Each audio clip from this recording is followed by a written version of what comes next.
한마디로 말해서 오늘은 월요경제학 시간으로 폴 메이슨의 포스트 자본주의에 대한 이야기를 나눠보겠습니다. 이완배 기자의 경제의 속살. 오늘은 이호덕 선생의 나무처럼 산처럼 함께하겠습니다. 정선태 교수의 오늘을 읽는 책. 네, 오늘은 이번 주 개헌론이 어느 쪽으로 진전될 것인가에 대해 말씀드리겠습니다. 김성애 보좌관의 답정너. 네, 오늘은 언론의 미투 보도와 관련된 슬로우 뉴스의 분석을 소개해드리도록 하겠습니다. 정상근 기자의 오늘 미디어. 김용민 브리핑. 잠시 후 시작합니다.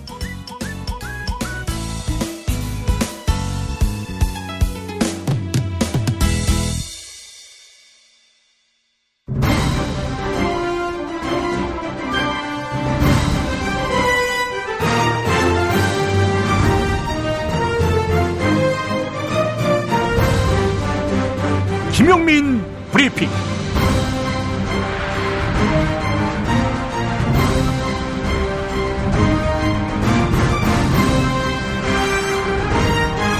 (2018년 3월 19일) 월요일입니다. 이명박 씨가 믿는 기독교의 경전은 성경입니다. 성경 디모데전서 6장 10절에는 돈을 사랑하는 것이 모든 악의 뿌리입니다 라고 기록되어 있습니다. 교회 장로이기도 한 이명박 씨는 이 성서 구절을 몇 차례 들어봤을 겁니다. 우리가 기업인이었던 이명박 씨에게 청렴을 기대했던 것은 아닙니다. 돈이 좋으면 모을 수 있고 그 돈을 쓸 수 있는 것입니다. 그러나 법을 어기고 부당하게 축제하며 나아가 국부마저 사적으로 편취했다면 이건 이야기가 다릅니다. 이명박 씨는 대통령이 된 사람이니까요. 오늘 아마도 이명박 씨에 대한 구속영장이 청구될 것 같습니다. 그러면 목요일쯤 구속 여부가 결정될 텐데요. 법조계의 100이면 100은 구속이 불가피하다고 보고 있습니다. 이명박 씨는 그래서 디모데전서 6장 10절 돈을 사랑하는 것이 모든 악의 뿌리입니다라는 성서의 본이 될 것 같습니다. 바로 앞구절 6장 9절의 본이 되기도 하겠네요. 부자가 되기를 원하는 사람은 유혹과 올무와 여러 가지 어리석고도 해로운 욕심에 떨어집니다. 이런 것들은 사람을 파멸과 멸망에 빠뜨립니다. 경기도 성남시 분당구 정자동에 사는 정자동의 현인 이완배 기자, 드디어 새 책을 냈습니다. 한국재벌 흑역사 상하권. 대한민국 4대 재벌그룹의 슬프고 화나고 짜증나다 못해 웃기기까지 한 참담한 역사. 이완배가 집대성했습니다. 삼성과 현대편이 되게 묵직한 나쁜 놈들을 다룬 느낌이라면 SK와 롯데는 정말 찌질한 나쁜 놈들을 다룬 느낌입니다. 이완배와 만난 당신을 자본은 더 이상 속일 수 없습니다. 책 2권으로 한국경제의 어제, 오늘, 그리고 내일을 보는 눈을 가져보세요. 경제의 속살. 이젠 책으로 만나보세요. 민중의 소리가는 한국재벌 흑역사 상하권. 인터넷 서점 어디서든 구하실 수 있습니다. 이 책을 안 사면 그게 인간입니까? 네, 돌아오는 일요일 3월 25일 낮 2시에는 이완배 기자의 신간 한국재벌 흑역사 상하권 북콘서트가 있습니다. 제가 사회를 보는데요. 서울 지하철 충정로역 9번 출구 나오자마자 보이는 벙커1으로 모십니다. 그날 떡을 돌릴 예정입니다. 맛있는 떡도 맛보시고 북콘서트도 즐겨주시기 바랍니다. 책도 판매하는데요. 현장에서 사인도 받으실 수 있습니다. 당일 아침 10시 40분 변함없이 도올 김용옥 선생의 마가복음 설교도 있습니다. 특별히 이번 주에는 도올 선생의 기독교 서적 사인회도 겸합니다. 배낭 메고 오셔서 도올 선생의 역작을 구매하시기 바랍니다. 여러분을 초대합니다. 광고 듣고 본격적인 순서 시작할 텐데요. 오늘부터 봄맞이 단장을 했습니다. 지금 듣고 계시는 에피소드에서는 뉴스 간장 이완배 기자의 경제의 속살, 정선태 교수의 오늘을 읽는 책 등이 여러분을 찾아가고요. 또 2부 에피소드에서는 뉴스브리핑 김성회 보좌관의 답정너, 정상근 기자의 오늘 미디어 등의 코너가 마련됩니다. 많은 애청, 많은 성원 바라겠습니다. 광고 듣고 오겠습니다. 최저임금, 꼼수, 불법 신고하세요. 최저임금 올랐다는데 내 월급만 안 올랐네. 신고하세요. 민중당 최저임금 119 운동본부. 상여금을 기본급에 포함시킨다고? 신고하세요. 민중당 최저임금 119 운동본부. 근로시간 줄이기, 식대 기본급에 끼워 넣기.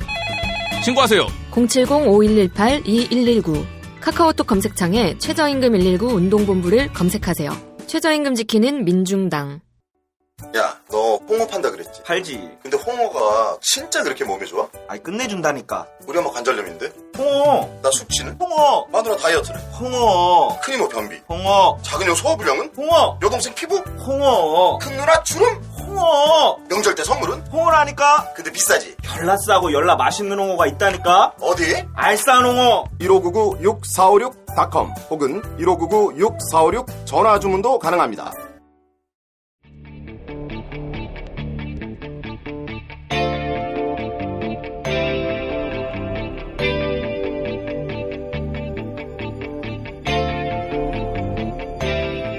김용민의 뉴스 광장.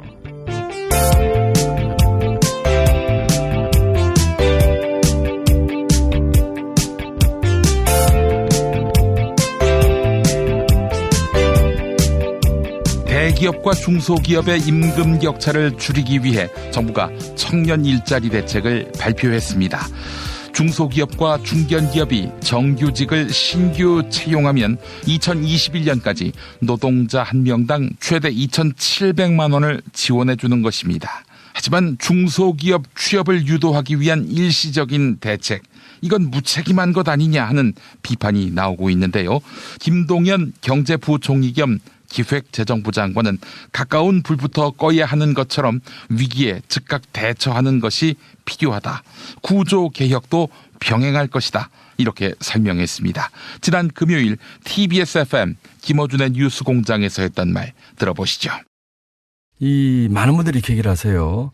그 청년이 가고 싶어하는 일자리 쪽을 해야지 왜 이 중소기업 또는 중견기업에 지원해준 얘기를 하시는데, 청년들이 가고 싶어하는 대기업의 취업자가 전체 청년의 5% 안 됩니다. 그다음에 가고 싶어하는 공무원, 교사, 공공기관 다 합쳐봐야 20%가 안 돼요. 그렇다면은 나머지 80%. 나머지 80% 얘기가 있고요. 물론 이런 쪽도 이제 여러 가지 혁신 성장을 통해서 많이 일자리를 만들어야 되지만 구조적으로 문제가 있다는 것을 이해를 해 주셔야 되고, 중소기업이나 창업하는 분들이 거기 가서도 자부심을 가지고 또 더 크게 발전할 수 있고 더 성공할 수 있는 그런 여러 가지 다원화된 길을 열어줘야 되는 것이거든요. 그리고 이와 같은 것들을 해결하기 위한 여러 가지 구조적인 노력은 같이 병행을 하고 있습니다. 우리 산업 구조가 지금 그 자동차, 조선, 반도체에서 일자리 안 늘고 있습니다. 대기업에서 일자리 창출을 못하고 있고 수출기업에서 일자리 창출을 못하고 있습니다. 우리 교육도 동질성으로 인해서 그 산업에서 요구하는 그런 수요를 충족하지 못한 이런 구조적인 문제는 같이 병행을 저희가 하고 있다는 말씀을 드립니다. 오는 6월 지방선거와 함께 국회의원 재보궐선거가 치러지는데요. 자유한국당에 입당한 배현진 전 MBC 아나운서가 서울 송파을 지역의 당협위원장으로 임명됐습니다. 배현진 전 아나운서는 송파을 지역에 전략 공천될 것으로 전망되고 있는데요. 한편 박종진 전 채널A 앵커는 일찌감치 바른미래당 소속으로 송파을 지역 예비 후보 등록을 마친 상태입니다. 같은 방송인 출신으로서 박종진 전 앵커가 경쟁자인 배현진 전 아나운서를 어떻게 평가했는지 들어보시죠. TBS FM 색다른 시선 김종배입니다. 지난 금요일 방송분입니다. 그 방송 진행 앵커는 사실은 이제 두 가지로 나눠져 있지 않습니까? 네네. 기자 출신하고 아나운서 출신이 있어요. 예. 근데 이제 배현진 아나운서는 이제 아나운서 출신이니까. 네네. 네, 여러 가지로 아나운서의 그 자질들을 많이 갖춰 있고요. 용모라든가 목소리라든가 이런 자질들이 많이 갖춰져 있고. 네. 저 같은 경우는 기자, 어떻게 보면 글쟁이 아닙니까? 글을 쓴 사람이어서 네, 전혀 이제 겉으로 보는 결과물은 앵커로 똑같이 볼 수 있지만 예. 속 내용은 좀 다르다. 그리고 이제 저는 정치부 기자, 정치팀장, 청와대 출입기자, 경제부장에서 사회부 차장, 산업부 차장에서 다양한 경력을 갖고 있고 사회 곳곳 어떻게 보면 수박 겉핥기식 지식이라고 비판도 받을 수 있겠지만 기자를 그렇게 비판하는 사람도 있지만 사회 곳곳의 문제점들 그리고 어려운 점들 이런 것들을 나는 일선에서 직접 취재했던 사람이다. 그런 측면이 배현진 아나운서랑은 조금 차별되고 될 수 있다 이렇게 생각합니다. 제가 이제 캐릭터를 여쭤본 또 다른 이유가 하나 있는데요. 이 자유한국당에서 배현진 전 아나운서를 영입을 하면서 일종의 아이콘으로 설정을 했습니다. 이 문재인 정부가 방송장악 음모를 펼쳤는데 그 희생양이 바로 배현진 전 아나운서다. 이렇게 캐릭터 설정을 하지 않았습니까? 조금 동의할 수가 없죠. 배현진 아나운서는 어떻게 보면 회사 파업에 참여하지 않았던 이유죠. 한나라당이 어떤 피해자 이 코스프레 형태로 배현진 아나운서를 갖고 가는 거는 조금 약간 좀 다르다. 오히려 저 같은 경우가 사실 여러 가지 시사 토크 프로그램이나 다 진행하다가 문재인 정부 들어서 사실은 다 프리랜서로서 하차한 케이스거든요. 본인도 탄압의 대상이었다고 그렇게 생각하시는 거예요? 저는 그렇게 탄압의 대상이라고 그거는 역사가 나중에 흘러서 국민들이 이야기를 하지 제 스스로 얘기하고 싶지 않습니다. 어찌됐든 그 시기에 저도 방송에서 다 모두 잘렸습니다. 그거는 이제 나중에 시간이 지나서 이거는 이야기가 될 지금 근데 정봉주 전 통합민주당 의원이 서울시장 출마를 공식 선언했습니다. 당초 정봉주 전 의원은 더불어민주당에 복당해 경선에 참여할 예정이었는데요. 프레시안의 성추행 의혹 보도 이후 더불어민주당이 정 전 의원의 복당을 보류하기로 가닥을 잡아서 뜻을 이루기 어렵게 됐습니다. 더불어민주당 당원자격심사위원회는 오늘 최고위원회에서 복당 여부를 결정합니다. 어제 아침 서울 마포구 연남동 연트럴파크에서 있었던 정봉주 전 의원의 기자회견 들어보시죠. 존경하는 서울시민 여러분, 서울시장 그래서 정봉주다. 이번에는 정봉주다. 이렇게 감히 자신 있게 말씀드리겠습니다.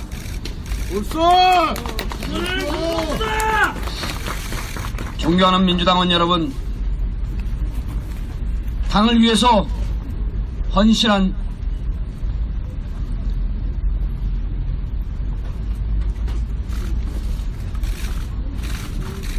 정봉주를 조금은 기억해 주십시오. 죽으러 가는 길인 줄 알지만 내빼지 않고 기꺼이 독배를 들었던 저 정봉주, 울지마 정봉주, 힘내라 정봉주. 이명박과 정면으로 맞서 다스와 BBK 진실을 외쳤습니다. 내일은 내일의 태양이 뜹니다. 그거는 당이 저는 합리적인 결정을 할 것이라고 보고요. 당의 결정과 판단을 존중하고 그리고 그 이후에 행보는 그때 판단하도록 하겠습니다. 검찰에 출석했던 이명박 씨가 자동차 부품업체 다스와 관련한 혐의를 전면 부인했죠. 다스의 경영에 개입한 바 없고 다스는 나의 것이 아니다. 이렇게 진술한 것입니다. 검찰은 MB 측근들의 진술을 근거로 다스의 비자금과 차명재산 문제를 집중 추궁했는데요. 이에 MB는 이렇게 반박했습니다. 측근들이 자신들의 처벌을 경감받기 위해 허위로 진술했다. 하지만 다스의 전직 경리팀장 최동영 씨는 측근들은 사실대로 이야기한 것이다. 다스는 100% 이명박 씨 것이다. 이렇게 목소리를 높였습니다. CBS 라디오 김현정의 뉴스쇼에 나와서 했던 말 들어보시죠. 알겠습니다. 그럼 여전히 다스는 MB 겁니까? 확실한 거죠. 100% 확실합니까? 개인적으로 볼 땐? 예. 알겠습니다. 아니 그 측근들은 이런 얘기도 해요. 그분들이 혹은 또 이명박 대통령도 그런 얘기합니다. 나한테 떠넘기는 건 자신들의 죄를 경감받기 위해서 검찰에서 그렇게 진술한 거 아니겠느냐. 이렇게 이명박 대통령이 말했답니다. 검찰에다가. 그 사실을 말씀드렸다는 그거를 MB가 부인한다는 건 좀 그렇고요. 무슨 그분들 아무 죄도 없는데 경감받기 위해서 그랬다는 건 말도 안 된다. 그럼요. 저 같은 경우도 마찬가지죠. 예. 제가 무슨 죄를 진 것도 아닌데 그렇죠. 그 당시 다스 있으면서 보고 겪었던 여러 가지 이제 그 사실 정황들을 검찰에 지수를 했는데 아니라고 얘기하면은 예. 뭐 일단 부인을 할 수 있겠죠. 검찰 측에다가. 예. 알겠습니다. 예. 무슨 죄가 있어서 우리가 경감받으려고 그런 거짓말을 하느냐. 그냥 보고 들은 대로 아는 대로 얘기한 거다. 이 말씀이세요. 예, 그렇죠. 끝으로 최동영 팀장의 심정이랄까요? MB에게 하고 싶은 말이랄까요? 있으면 하시죠. 이번 그 MB 검찰 조사 관련해서는 국가적이나 사회적인 분열을 하고 정치적인 대립으로 이제 비춰지도록 그 MB가 지금 그렇게 몰고 가고 있는 것 같아요. 정치 보복 프레임으로 몰고 가려고. 이런 걸 보면서도 저는 이제 아직도 거짓과 위선으로 진실을 오도하고 있다고 생각하고 있거든요. 그동안 그 MB에게 그 진실을 말할 수 있는 기회를 많이 줬다고 생각하고 있어요. 저는. 예. 근데 아직까지도 이제 그렇게 이제 발뺌을 하시는 거는 참 국민 한 사람으로서 다스와 관련된 사람으로서 참 뻔뻔하게 생각하고 있고요.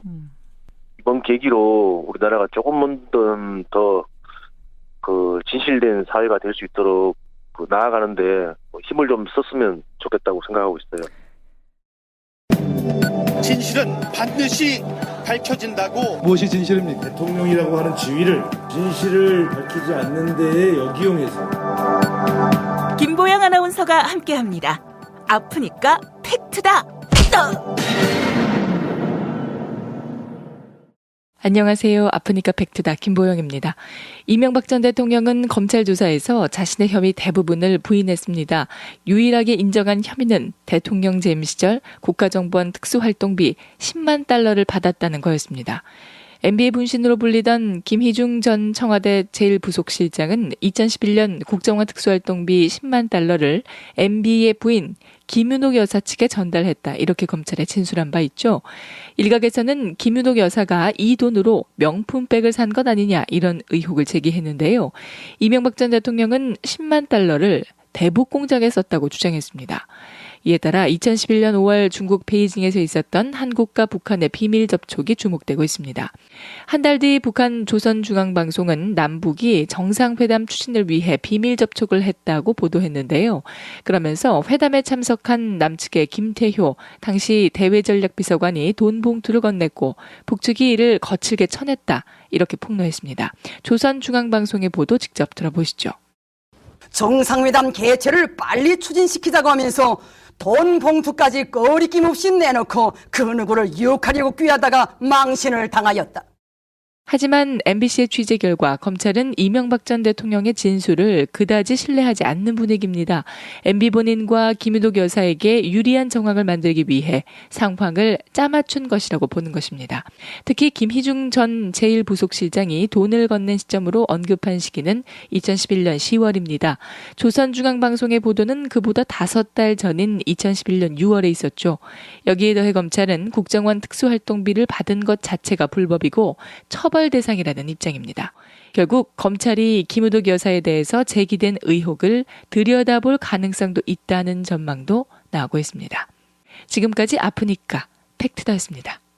골반 잡자 바로 잡자 바디로직, 허리 통증 바로 잡자 바디로직, 몸매 교정 바로 잡자 바디로직, 자세가 좋아지는 골반 교정 타이즈 바디로직. 검색창에 골반 교정 바디로직.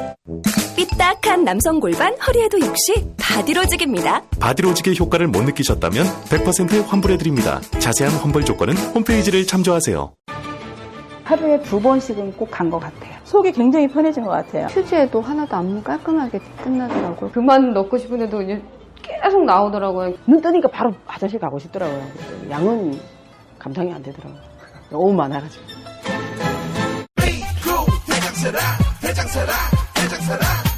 장실 굿모닝 화장실 바나 굿모닝 바나나. 검색창에 미궁 대장사랑.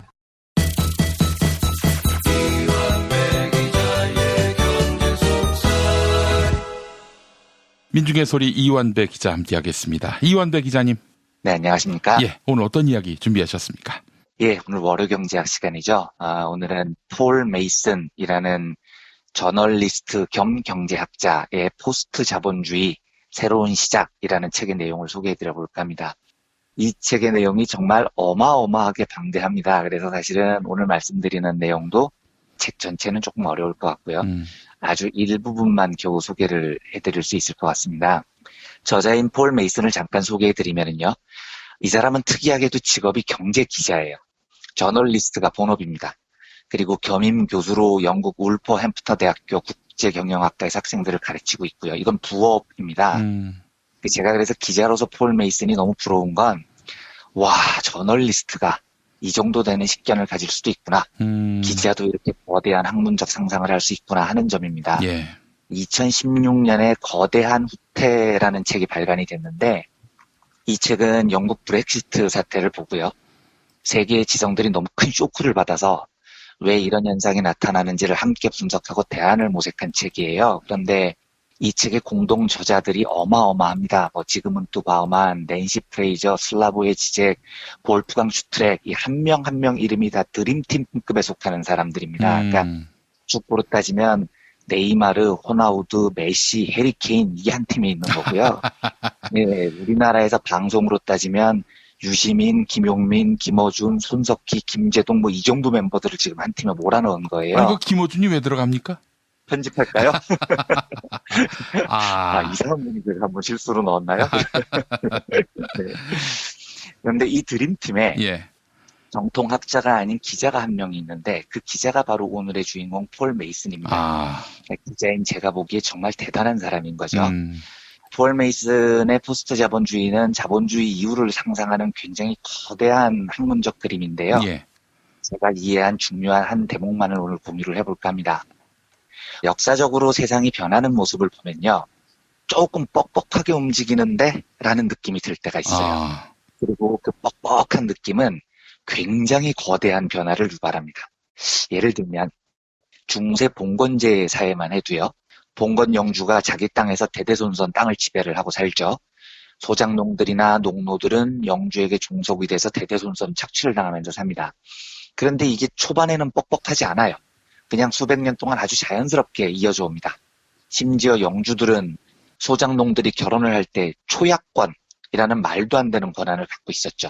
그래서 민중들이 결혼을 할 때 신부와 첫날 밤을 영주가 보내는 겁니다.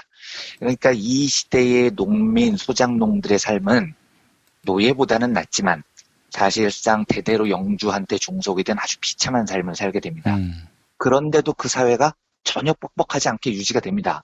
영주가 지역 내에서 모든 권한을 대대로 가지는 사회는 그 시절의 상식이었던 거죠.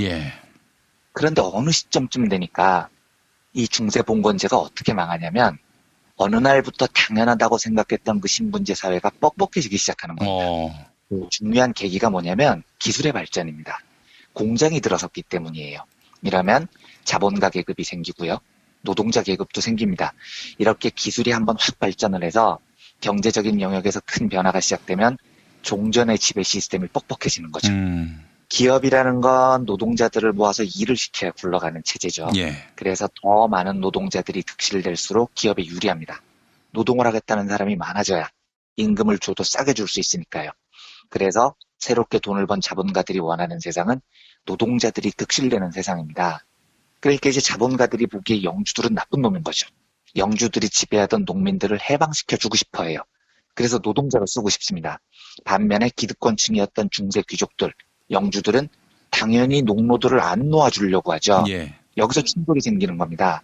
여기서 이렇게 뻑뻑하게 굴러가던 세상이 일순간에 꽝 하고 폭발을 합니다. 혁명적 상황을 맞이하게 되는 겁니다. 중세 봉건제를 무너뜨린 시민혁명은 결국 신분제를 철폐하라, 모든 시민들에게 투표권을 줘라, 직업 선택의 자유를 줘라 이런 거였는데요. 이 목소리의 본질은 봉건, 이걸 무너뜨리는 데 있었습니다. 신분제를 철폐를 해야 귀족에 종속됐던 농민들이 자유롭게 도시로 이동을 해서 노동자가 될 수 있으니까요. 모든 시민들에게 투표권을 줘야 왕이 저어하던 세상이 자본이 지배하는 세상으로 바뀔 수 있으니까요. 그래서 투표권이 민중들에게 주어지고 왕 대신 대통령을 뽑는 세상이 되는 거죠. 그렇게 새로 시작된 자본주의도 비슷해요. 자본주의가 시작된 이래 한 100몇 년 정도는 아무 문제 없이 잘 굴러갔습니다. 물론 뭐 그 초창기에 노동자들이 굶주리고 병들어서 죽어 나갔지만 뭐 자본가들 입장에서는 노동자들이 죽으나 봐나 알 바가 아닌 거죠. 근데 자본은 그렇게 200년 동안 잔인하게 띵가띵가 잘 살아온 겁니다. 그런데 언젠가부터 이 자본주의 세상이 띵가띵가하지 않게 돼버린 거예요. 뻑뻑하게 굴러가기 시작하는 겁니다. 왜냐하면 기계화가 너무 빨리 발달을 했어요. 그래서 노동자들을 계속 자본주의가 실업으로 내모는 겁니다. 기계화가 돼야 자본이 돈을 더 많이 버니까요. 그런데 자본이 돈을 더 많이 벌기 위해서 벌이는 그 행동이 계속 확산될수록 노동자들은 계속해서 실업과 빈곤에 내몰립니다. 근데 제가 이제 종종 말씀드리지만 노동자는 곧 소비자이기도 하거든요. 그러니까 노동자가 가난해지면 자본이 만든 물건이 안 팔려요. 여기서부터 이제 뻑뻑해지기 시작하는 겁니다. 이걸 해소하기 위해서 사회주의 혁명을 하자 뭐 이런 시도도 있고요. 자본주의 국가에서는 대공황 같은 참사를 막기도 하죠. 그래서 자본주의도 이 엄청난 변화에서 어쩔 수 없이 옥지 시스템을 도입을 해서 노동자들에게 최소한의 부를 나눠주는 약속을 하는 겁니다. 세상이 확 바뀌어버리는 거죠. 그러니까 지금 이제 쭉 말씀드렸듯이 세상이 변하는 방식은 새로운 시스템이 들어서면 한동안은 그럭저럭 굴러갑니다. 그러다가 기술이 확 발전해버리면요. 옛 시스템이 그걸 감당을 못해요. 체제 안에서 모순이 생겨버립니다. 그리고 그 모순을 해결하지 못한 상태에서 세상이 뭔가 혁명적인 변화를 맞게 된다는 이야기입니다. 그러면 요 이야기를 지금 우리가 사는 시대에 대입을 해보겠습니다. 우리가 보통 산업사회라고 부르는 사회가 한동안 별 무리 없이 진행돼 왔죠. 산업사회는 전통적인 노동 그리고 기계 이 두 개의 합으로 부가가치를 만든 세상이었어요. 그러니까 공장에서 뭘 만드는 게 세상의 주력이었다는 이야기죠. 그런데 어느 날부터 세상이 좀 뻑뻑해진다는 느낌이 듭니다. 언제부터냐? 정보기술이 비약적으로 발전하고 난 다음부터예요. 인터넷, 모바일 이 세상은 봉건에서 자본주의로 넘어오는 산업혁명 시대 못지않은 혁명적인 기술의 발전이었거든요. 그리고 역사적으로 이런 비약적인 기술의 발전은 반드시 옛 시스템의 붕괴를 일으킵니다. 폴 메이슨도 여기서부터 문제를 제기하기 시작해요. 네트워크 기술이 비약적으로 발전을 했는데 우리가 사는 세상의 자본주의는 과연 이 세상을 감당할 만하냐 이런 거죠. 공장 위주의 산업자본주의와 달리 지식자본주의 시대에 돈을 버는 핵심은 지식에 있습니다. 문제는 이 지식이라는 게요. 한두 명의 머리에서 나오는 천재적인 아이디어가 아니라는 겁니다. 지식의 핵심은 사실 돌아보면 인류 공동체의 공동지식 같은 거거든요.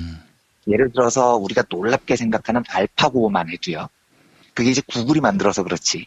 그걸 구글의 지식이라고 할 수는 없는 거잖아요.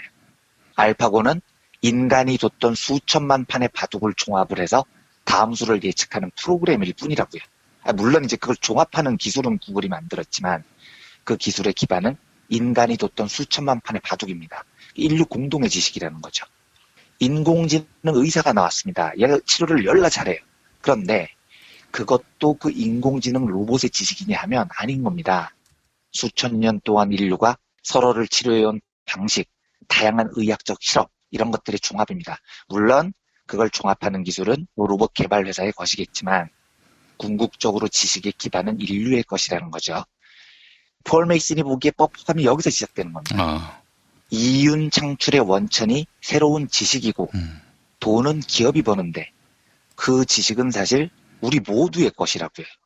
이걸 기업이 다 가로채는 시스템이 유지가 될 수 있겠느냐라는 게 메이슨의 질문이에요. 예를 들면 우리나라 포털 사이트가 그런 곳입니다. 포털 사이트에서 검색을 하면 나오는 정보가 블로그, 카페, SNS, 뭐 지식인 이런 곳에서 쭉 지식이 나오죠. 예. 그런데 그 지식이 누구 거냐는 거죠. 그게 네이버나 다음 겁니까? 아닙니다. 모두 우리 유저들이 만든 거예요. 유저들이 생산한 지식 정보인데 그걸 종합했다는 이유로 포털이 돈을 싹 쓸어가고 있을 뿐입니다. 이때 자본이 제일 바라는 바는 민중들이 무식했으면 하고 비는 거예요. 아, 우리가 니들 지식을 쏙쏙 빼먹어도 니들은 그냥 멍청하게 SNS에 좋은 정보 올리고 헤헤거리고 좋아했으면 좋겠어. 너희들이 멍청했으면 좋겠어 라는 거죠. 네. 그래야 공동의 지식을 자기들 돈벌이에 사용해도 아무도 시비를 안 걸 테니까요. 근데 여기서 진짜 딜레마가 시작이 됩니다. 만약에 네이버나 다음이 원하는 대로 민중들이 멍청해지면요. 네이버나 다음은 유지가 될 수 있을까요? 그러니까 포털이라는 곳은 인류의 뛰어난 지식 정보를 모아야 그걸로 돈을 버는 곳이에요. 그런데 정보를 올리는 사람이 다 바보가 되면 거기에 올라가는 정보 중에 유익한 정보가 몇 개나 올라가겠습니까? 그러니까 멍청한 사람들만 사는 세상에서는 기업이 지식 정보로 돈을 벌 수가 없다는 겁니다. 예. 팟캐스트를 생각해보면 조금 더 쉬우실 거예요. 예를 들어서 실제로 제가 팟빵이 돈을 얼마나 버는지 전혀 모르고 그냥 하는 얘기입니다. 그런데 팟빵이 돈을 무지하게 많이 버는 회사가 됐다. 이렇게 가정을 해보겠습니다. 왜냐하면 팟빵 안에서 유통되는 방송들의 정보가 매우 훌륭하기 때문에 돈을 많이 벌게 된 거예요. 그런데 팟빵에서 유통되는 정보의 품질이 뛰어날수록 듣는 사람들이 똑똑해져요. 폴 메이슨이 누군지도 알게 되고요. 기업이 지식 정보를 이용해서 돈을 버는 행위가 왜 문제가 있는지도 알게 되죠. 이러면 팟빵 청취자들이 이야기를 하겠죠. 야, 니들은 뭔데 돈을 많이 그렇게 버냐? 원래 그건 우리 모두의 공동 지식이야. 그런데 니들이 왜 그걸로 돈을 벌어? 이런 문제 제기를 안 하겠냐고요. 그러니까 제가 팟빵이 돈을 버는 게 나쁘다는 게 아니고 근본적인 딜레마가 있다는 겁니다. 인류 공동의 지식으로 특정 기업이 돈을 벌려고 하면 똑똑한 민중들에게 공격을 받아요. 그렇다고 민중들이 안 똑똑해지기를 바라면요. 팔만한 지식이 안 생깁니다. 그래서 지식기술정보사회에서 제일 큰 문제는 공동의 지식정보를 특정 자본이 돈벌이에 사용하고 있다. 바로 그 지점부터 시작을 하는 겁니다. 예. 자본이 지식으로 돈을 벌려고 하는 한 이 딜레마에서 영원히 못 벗어난다는 거죠. 폴 메이슨은 이걸 자본주의는 공유된 지식과 함께 존재할 수 없다라고 이야기를 합니다. 메이슨의 주장 한 대목만 읽어보죠. 오늘날의 네트워크는 침묵시킬 수도 해산할 수도 없는 존재다. 물론 권력자들이 페이스북이나 트위터를 폐쇄할 수는 있다. 비상시에 인터넷과 휴대전화 통신망을 마비시켜 모든 경제 활동을 중단할 수도 있다.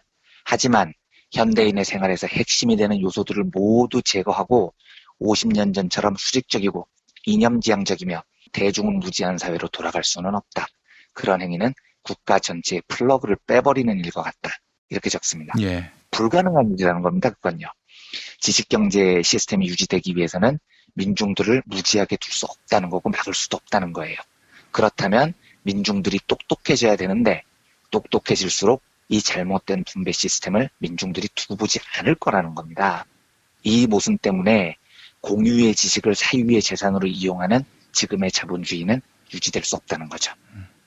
사실 그 생각을 해보시면 인류 문명 역사를 보통 한 7,000년 정도라고 하는데요.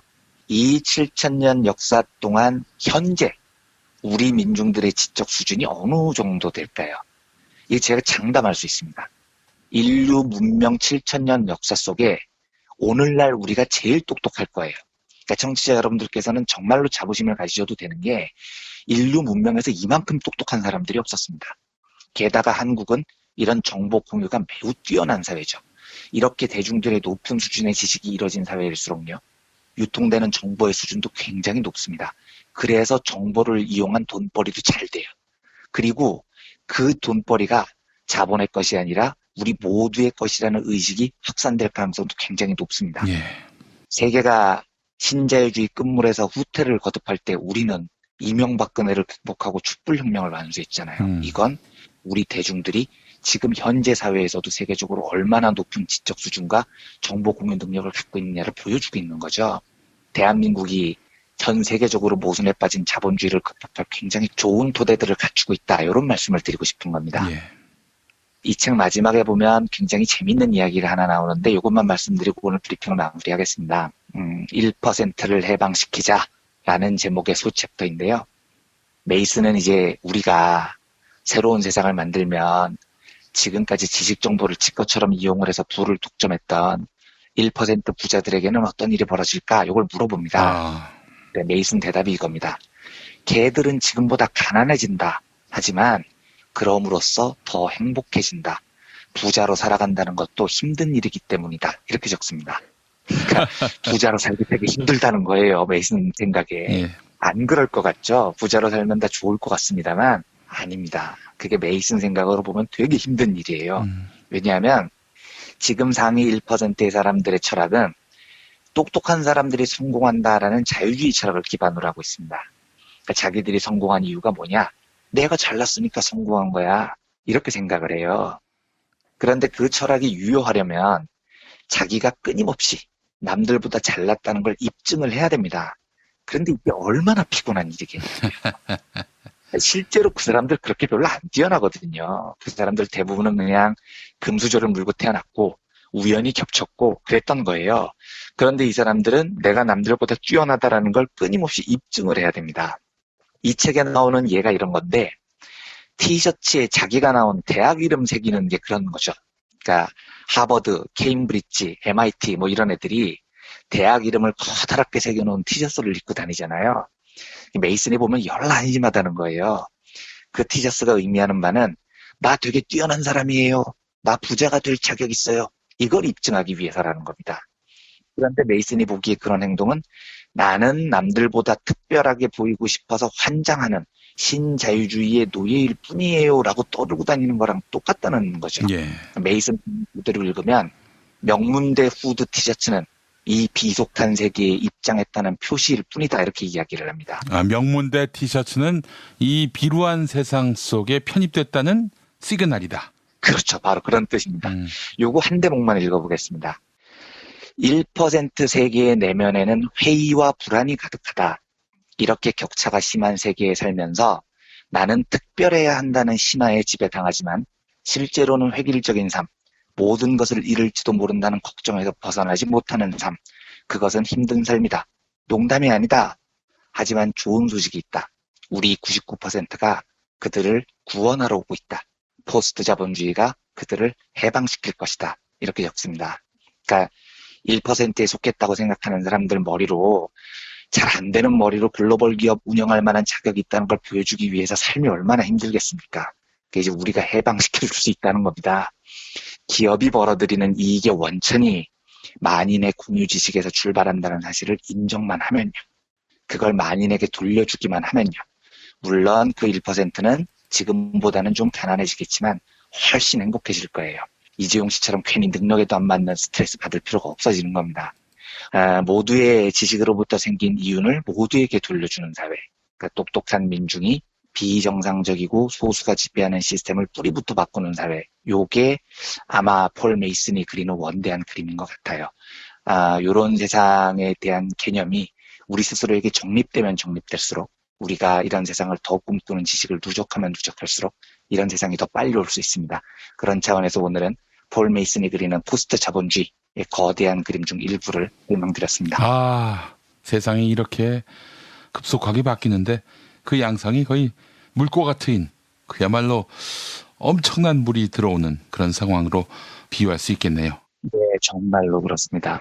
전 세계는 이렇게 변하고 있고 포스트 자본주의, 지식 정보의 사유하냐 공유하냐 이제 이런 것 때문에 세상이 변할 텐데 우리나라의 조중동이나 자유한국당 같은 머리로는 죽어도 이해를 못하는 시스템인 거죠. 이런 것들은요. 알겠습니다. 이한배 기자님 오늘 말씀 잘 들었습니다. 네, 감사합니다. 부모님의 생신 또는 기념일에 아주 특별한 선물을 준비하고 계십니까? 부모님의 소중한 일생을 되돌아볼 수 있는 기억의 책을 선물해보세요. 부모님의 어린 시절부터 젊은 시절 그리고 노년에 이르기까지 그 누구보다 치열하게 살아온 삶의 여정을 한눈에 모아볼 수 있도록 최고 100장까지 들어가는 사진첩과 더불어 기자들이 직접 인터뷰를 통해 작성하는 생애사까지 더해져 오직 부모님만을 주인공으로 하는 세상에 다시 없을 고품격 기억의 책을 10년 노하우로 특별 제작해드립니다. 200페이지 분량 12권에 2부까지 함께 드리는 구성으로 440만 원에 모십니다. 한평생 가족을 위해, 자녀를 위해 헌신해 오신 부모님. 아주 오래 기억에 남을 뜻깊은 선물. 지금 신청해 보시죠. 평범한 사람들의 아주 특별한 기록. 기억의 책 만민보. 문의전화 1877-1419 1877-1419 민중의 소리.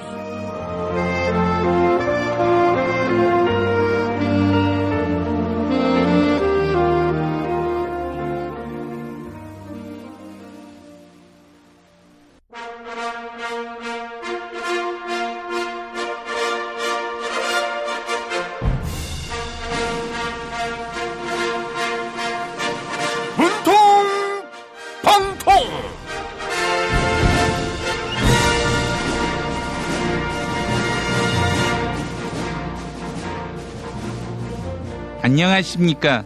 짝퉁 문재인이 교통사고 때문에 입원해서 저 짝퉁 안철수가 나왔습니다.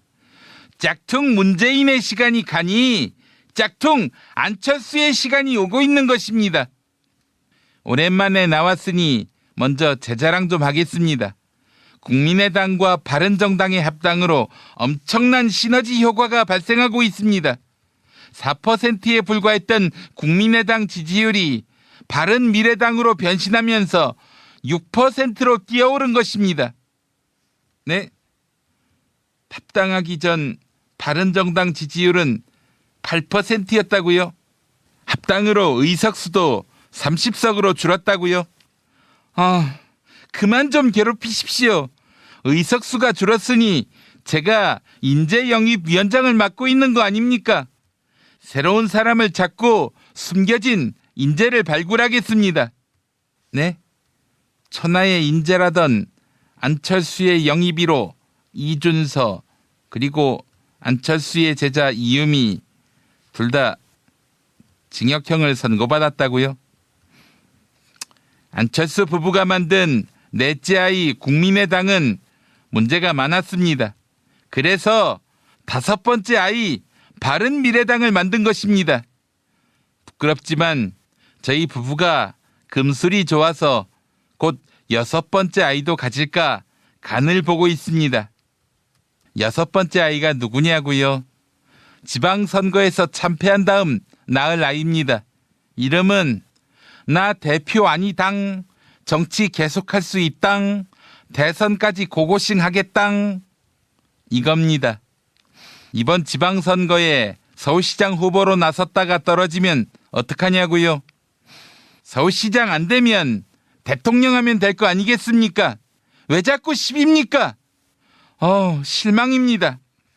애청자 여러분께 가수 조용필이 부른 서울 서울 서울 보내드립니다. 해질 무렵 거리에 나가 차를 마시면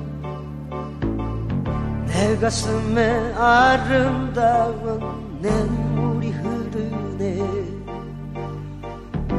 이별이란 헤어짐이 아니었구나.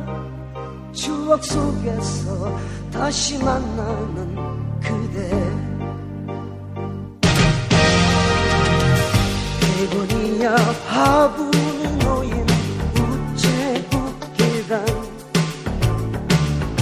어딘가에 엽서를 쓰던 그녀의 고운 손. 그 언제쯤 나를 볼까 마음이 서두네. 나의 사랑을 가져가버린 그대. 서울 서울 아름다운 이 거리. 서울 그리움이 남는 곳. 서울 사랑으로 마무리. Never forget oh my lover 서울.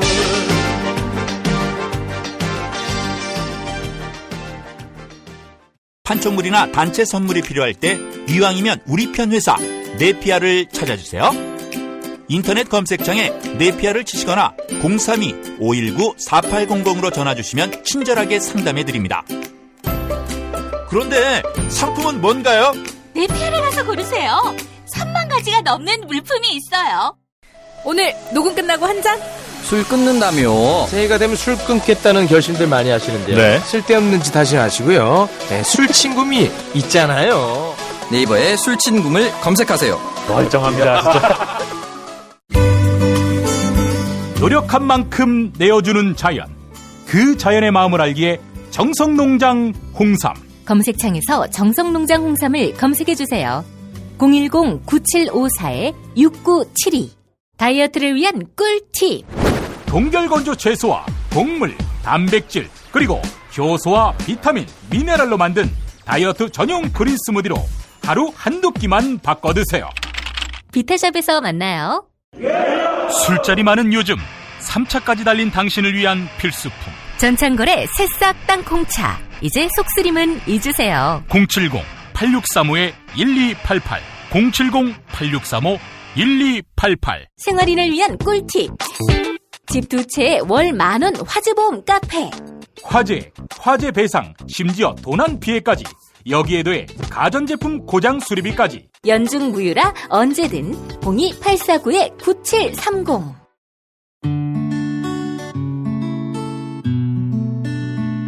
당신과 내가 좋은 나라에서 그 정의로운 나라 그곳에 산다면 난 그냥 좋아서 웃기만 할 거예요. 당신의 뉴스 보좌관 김용민 브리핑. 대한민국 뉴스 브리핑의 선두주자 김용민 브리핑. 계속해서 김보영 아나운서가 오늘의 날씨를 전해드립니다. 날씨를 전해드리겠습니다. 오늘은 전국이 흐리고 중부지방은 아침까지 비가 내리겠습니다. 남부지방은 밤까지 비가 이어지겠는데요. 예상되는 비의 양은 영남과 제주도에 최고 60mm, 호남지방에서는 10에서 40mm, 중부지방은 5에서 10mm입니다. 전국의 미세먼지 농도는 좋음에서 보통 수준을 유지하겠습니다. 아침 기온은 서울 6도, 춘천 5도, 부산과 광주는 11도를 나타내겠습니다. 낮 기온은 서울 12도, 대전과 전주 12도, 대구 10도로 예상됩니다. 여기는 대한민국 브리핑 1번지 김용민 브리핑입니다.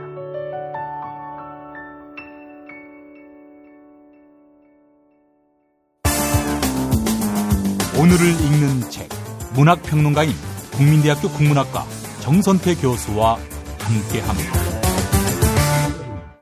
국민대학교 한국어문학부 국어국문전공 정선태 교수님과 함께하겠습니다. 교수님.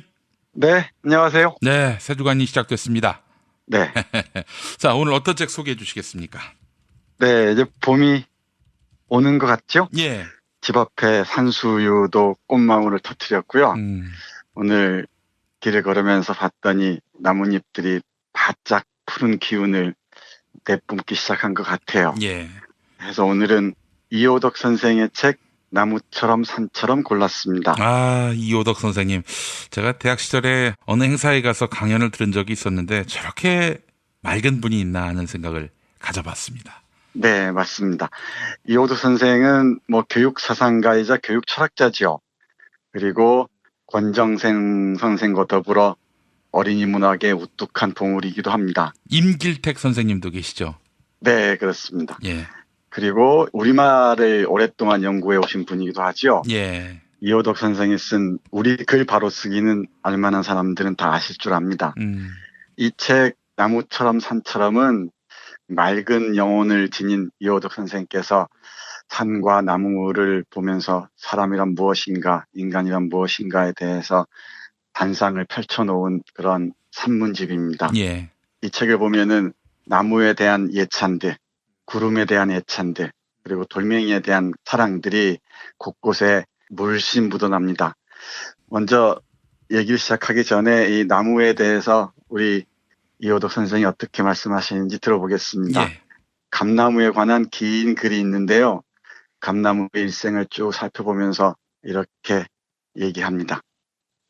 세상에 온갖 나무가 있어 나무마다 그 가지들이 지니는 독특한 개성대로 뻗어나가지만 감나무 가지만큼 너그럽게, 자유롭게, 평화롭게 뻗어가는 나무는 없다. 처음 둥치에서 가지 몇 개가 나오면 그것이 동서남북으로 뻗어나간다. 그 가지에서 다시 다음 가지가 나면 그것이 또 사방으로 뻗는다. 이래서 어떤 가지는 이쪽으로, 어떤 가지는 저쪽으로, 어떤 것은 위로, 어떤 것은 아래로, 또 앞으로, 뒤로, 어느 방향이든지 빈 하늘로 나가는데 결코 다른 가지가 뻗어가는 쪽으로 같이 다투어가는 일이 없고 가지끼리 부딪히지 않는다. 그래서 어떤 가지는 땅을 보고 뻗어 내려가기도 한다.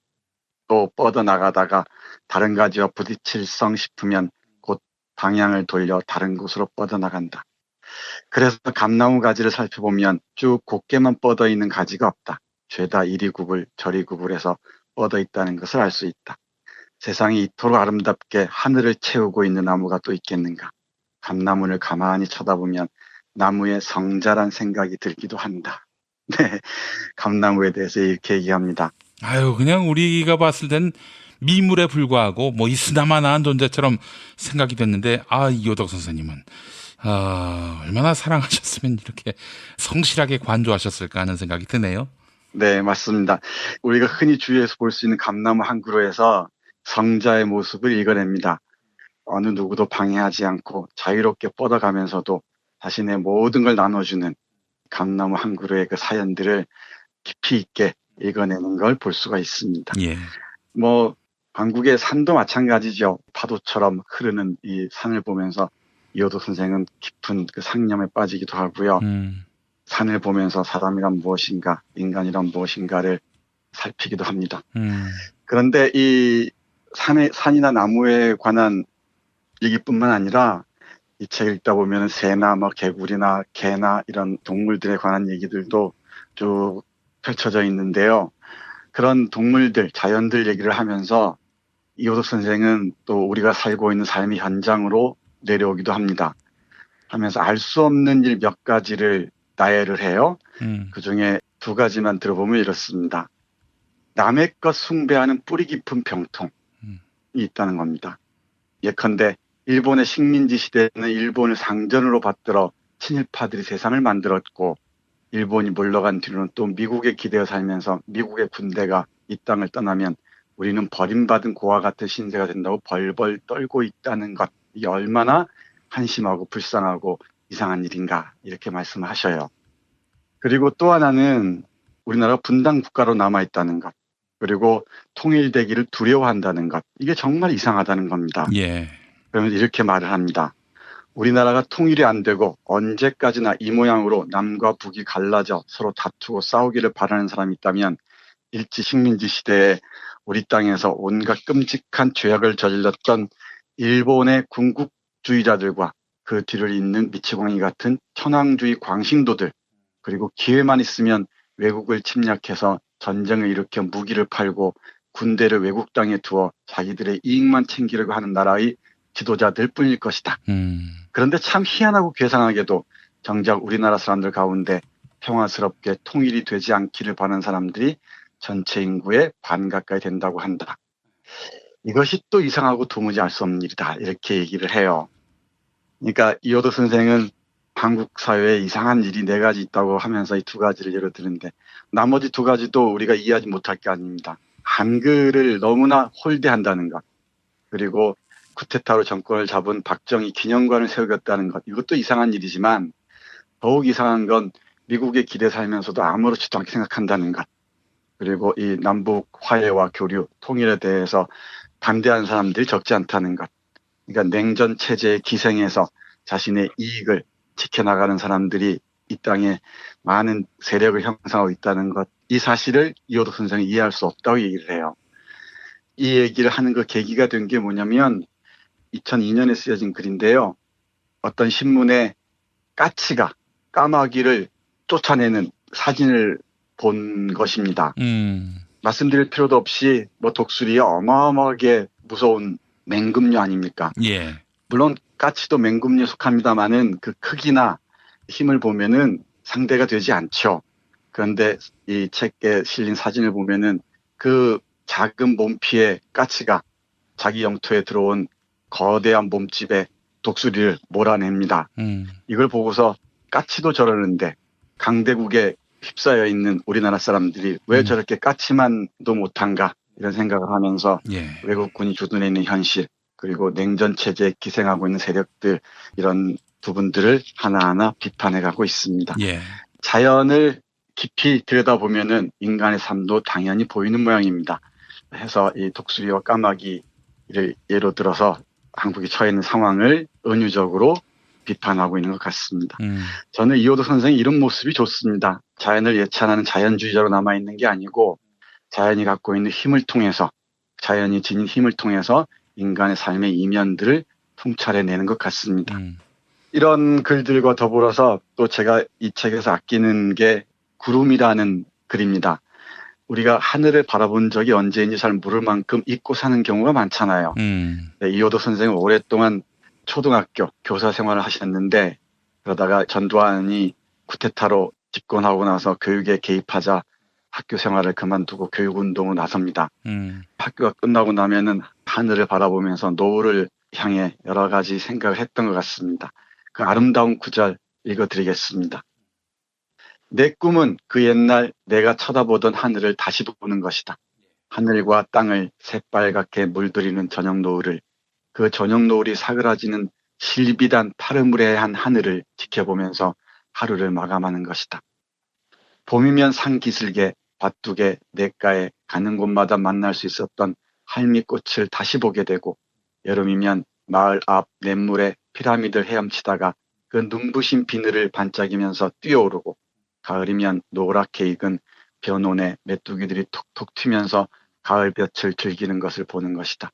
그리고 산과 들과 마을이 온통 하얗게 눈으로 덮이는 겨울이면 온 식구가 방 안에 앉아 오순도순 옛날 이야기로 꽃을 피우는 것이다.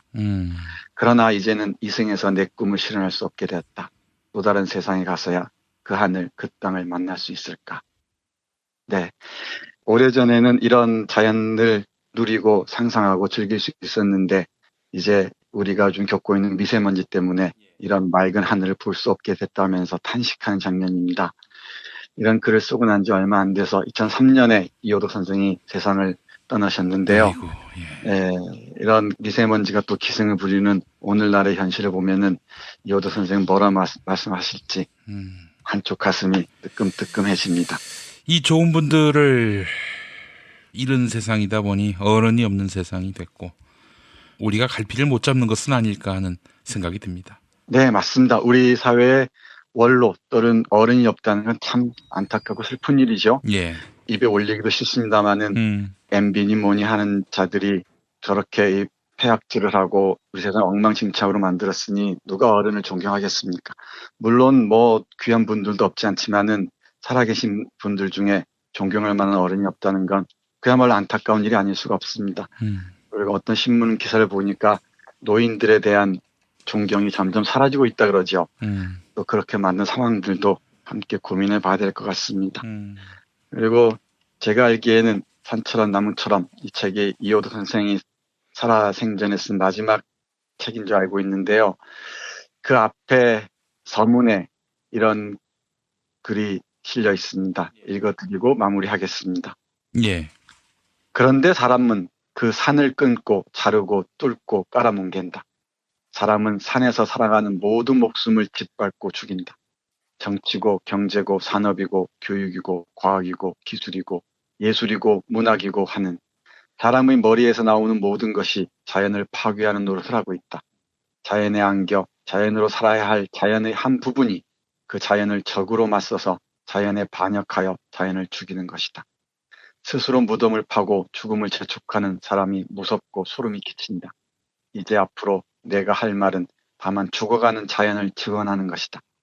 내가 부를 노래는 아직도 살아남은 내 모든 형제들에 대한 슬픈 찬미가 될 수밖에 없다. 네, 이호덕 선생이 전하는 자연의 얘기 그리고 사람의 얘기, 나무처럼 산처럼 소개해드렸는데요. 이 책의 마지막 부분에 권정생 선생님께 보내는 긴 편지도 실려 있습니다. 예. 그리고 글쓰기에 갈증이 있는 분들은 이호덕 선생을 참조하시면은 아주 훌륭한 길라잡이가 될 것이라고 생각하고요. 예. 또 이호덕 전집 한 질 딱 집에 있으면은 한국 재벌 흑역사 못지않게 폼나는 책이 되지 않을까 그런 생각을 합니다. 그리고 어른이 없는 우리 사회에 한 어른을 모셔놓는 기분일지도 모르겠어요. 예. 한국 재벌 흑역사 상하권 옆에 이호덕 전집이 있으면은 뭐 그냥 그걸로 이 세상에 온 의미를 다 하는 것 아니겠습니까, 교수님?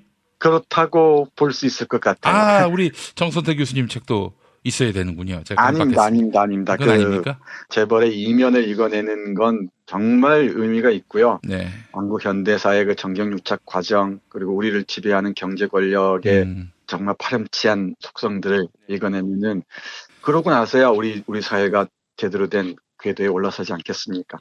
그리고 그 밑바닥에 이제 이호덕 선생의 사상이 오롯이 자리한다면 얼마나 더 좋겠습니까? 예, 알겠습니다. 자, 정선태 교수님 오늘 말씀 잘 들었습니다. 네, 고맙습니다.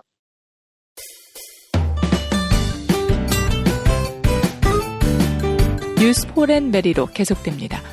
김용민 트위터 계정에서는 매일 설문조사가 진행되고 있습니다. 성폭행 의혹이 불거진 안희정 전 충남지사가 오늘 검찰에 다시 출석합니다.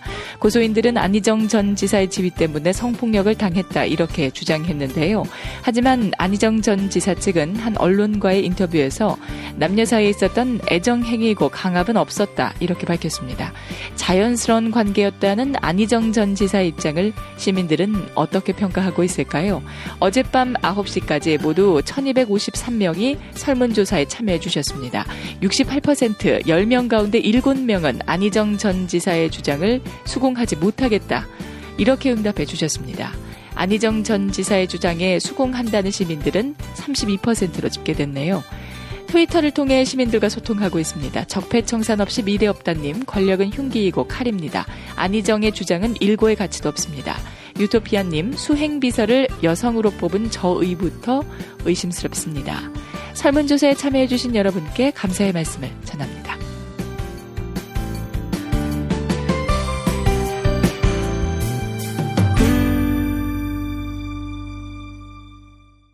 BPL 타임입니다. 네피알에서 이하 작가의 작품으로 세분 대통령 머그컵을 사은품으로 준비했습니다. 3월부터 네피알에서 주문하시는 고객님 중 50만 원 이상 구매 고객부터 대상자인데요. 김대중 대통령님, 노무현 대통령님, 그리고 안철수 대통령님 머그컵, 제가 아니라 문재인 대통령님이라고요. 실망입니다. 150만 원 구매하시면 3분 컵 다 드립니다. 네피알로 가자. DJ 이종 황입니다. 제임스 티스푼과 손잡고 프리미엄 차 전문몰로 새롭게 단장한 전창걸 몰닷컴.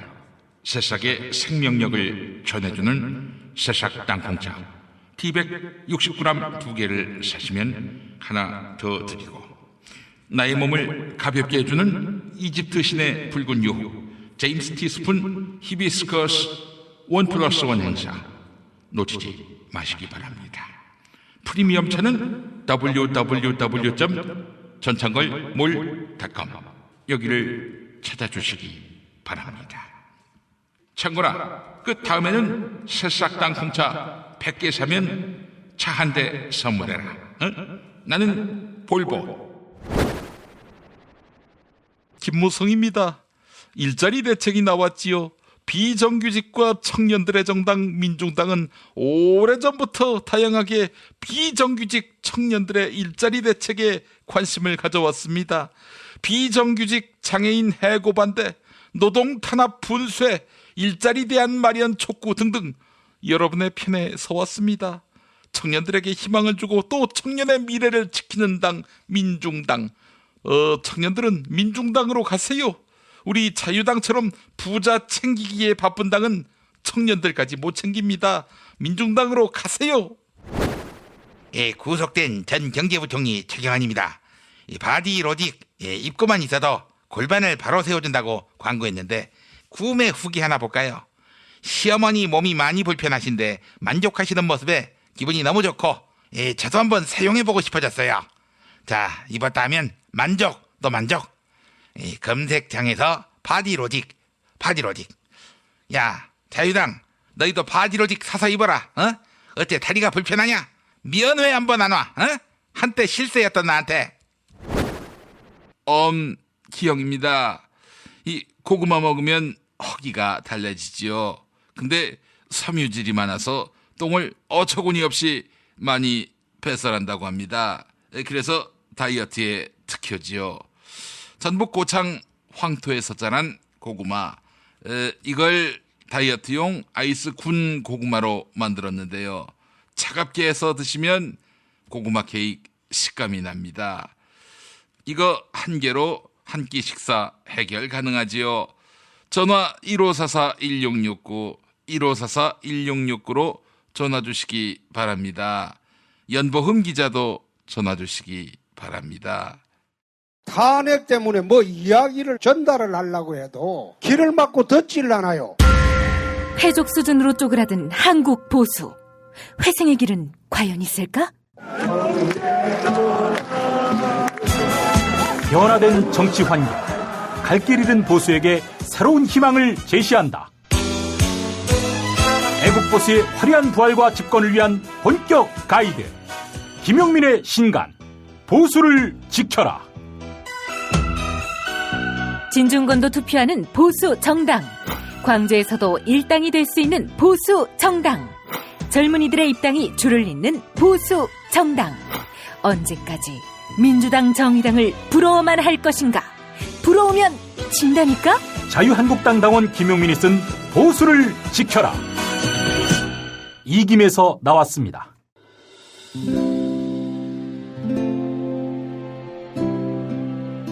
그러니까 목사님은 우리 남북 관계에 있어서도 큰 정기를 마련해 주셨습니다. 늦봄 문익환 목사 탄생 100주년. 민주화와 통일운동을 위해 11년 4개월간 옥고를 마다하지 않은 행동하는 양심. 오늘 우리가 누리고 있는 이 민주주의 또 문익환 목사님 덕분이 아주 큽니다.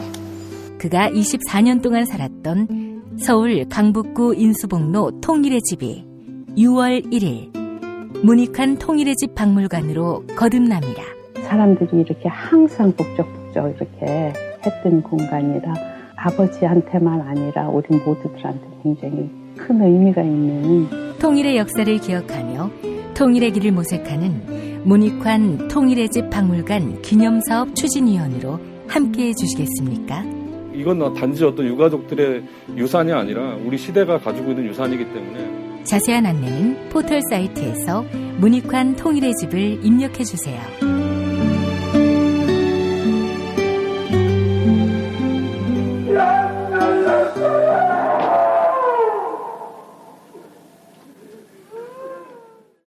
도올 김용옥 선생의 마가복음 강해로 여러분을 초대합니다. 이 마가복음이라는 게 대단히 중요합니다. 왜냐하면 복음서의 원형이기 때문에. 원형. 매주 일요일 아침 11시 서울 서대문구 충정로 20, 서울 지하철 충정로역 9번 출구 앞에 있는 벙커원에서 도울과 만나세요. 율법을 믿으시겠다고? 신약이 율법의 완성이라고? 얼어빠질 그따위 기독교 내 입 앞에서 제발 입도 뻥끗하지 좀 말아요. 그런 소리는. 벙커원 교회 일요일 예배를 겸하는 이 자리. 도울이 진리와 생명이었던 예수를 원형 그대로 복원합니다. 그 십자가를 과감하게 걸머지고 돌아가신 예수를 말하지 아니하고 믿으면 너는 금방 축복받을 일만 남았다. 이게 한국 목사들 99%의 거짓말 설교예요. 도울의 마가복음 설교는 따로 녹화 녹음되지 않으며 현장에서만 만나실 수 있습니다. 도울 선생의 마가복음 설교는 2월 4일부터 진행됩니다. 김용민 브리핑 뉴스기 능력평가 정답 맞히신 분들 소개합니다. 지난주 문제는 보기 가운데 소설가 하일재 교수의 소설이 어떤 것인지 맞히는 거였죠. 정답은 경마장 가는 길입니다. 정답자 오PD님, 사람이 되려고 2년 만에 서점에 갔습니다. 이완배 기자님 응원합니다. 프렌드 2601님, MB는 여기저기서 뇌물을 받았네요. 안전매뉴얼님, MB의 자원외교는 왜 조사를 안 하는 건가요? 엄마배님, 한국재벌 흑역사 대박나세요. 클로징 사연 당첨자 줄리준님입니다. 게시판에 이메일 적어주시면 별을 따다 군가자에서 만든 강릉두부도넛 보내드립니다. 네, 오늘의 칼럼입니다. 부산일보 이상헌 논설위원의 대통령의 국밥입니다. 맨날 쓰잘데기 없이 쌈박질이나 하고 지랄이여. 우린 먹고 살기도 힘들어 죽겠어. 라는 할매의 타박과 이명박은 배고픕니다. 라는 문구는 묘하게 대비되며 유권자의 마음을 움직였다. 시장통 국밥집에서 욕쟁이 할매의 꾸중을 들으면서도 국민 목소리에 귀 기울여 서민경제 살리는 대통령이 되겠다는 그 MB의 먹방은 호소력이 컸다. 욕쟁이 할매의 식당이 너무 깔끔한 서울 강남의 국밥집이라 허름한 낙원동 국밥집을 빌려 찍었다는 사실이 뒤늦게 알려졌지만 말이다. 국밥은 한국인의 밥상에서 빠져서는 안 될 밥과 국이 합쳐진 것이지만 끓이고 고아서 나누고 퍼준다는 정치적 메시지도 담겨 있다. 조선시대 왕이 선농단에서 제사를 지내기 전에 백성과 나눠 먹었다는 설렁탕의 유래도 이렇게 국밥 한 그릇에 담긴 정치적 의미를 더해준다. 이명박 씨가 검찰 조사를 받으면서 점심과 저녁으로 설렁탕과 곰탕을 먹었다고 해서 국밥이 다시 화제가 됐다. 이번엔 국밥을 말아먹은 게 아니라 나라 국자에서 그 국밥을 말아먹었다는 비아냥이 따라붙었다. MB의 국밥은 너무 비싸고 맛이 없었다. 여기까지입니다. 3월 19일 월요일 김용민 브리핑 1부였습니다. 뉴스 브리핑 김성회의 답정너 정상근의 오늘 미디어는 2부에서 만나실 수 있습니다. 감사합니다.